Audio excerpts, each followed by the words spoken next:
The book of Genesis, chapter 35. God said to Jacob, Arise, go up to Bethel, and dwell there. Make an altar there to the God who appeared to you when you fled from your brother Esau. So Jacob said to his household and to all who were with him, Put away the foreign gods that are among you, and purify yourselves, and change your garments. Then let us arise and go up to Bethel, so that I may make there an altar to the God who answers me in the day of my distress, and has been with me wherever I have gone. So they gave to Jacob all the foreign gods that they had, and the rings that were in their ears. Jacob hid them under the terebinth tree that was near Shechem. And as they journeyed, a terror from God fell upon the cities that were around them, so that they did not pursue the sons of Jacob. And Jacob came to Luz, that is, Bethel, which is in the land of Canaan, he and all the people that were with him. And there he built an altar and called the place El Bethel, because there God had revealed himself to him when he fled from his brother. And Deborah, Rebekah's nurse, died, and she was buried under an oak below Bethel. So he called the name Allon Bakuth. God appeared to Jacob again when he came from Padan Aram, and blessed him. And God said to him, Your name is Jacob. No longer shall you be called Jacob, but Israel shall be your name. So he called his name Israel. And God said to him, I am God Almighty. Be fruitful and multiply. A nation and a company of nations shall come from you, and kings shall come from your own body.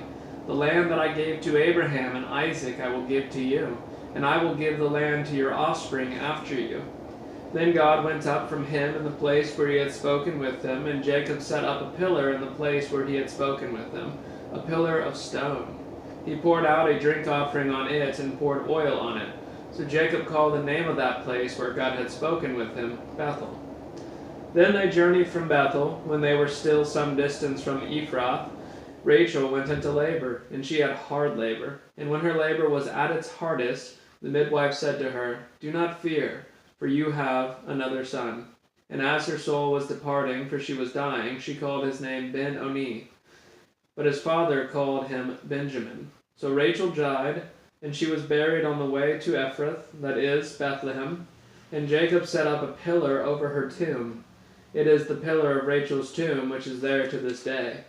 Israel journeyed on and pitched his tent beyond the Tower of Eder.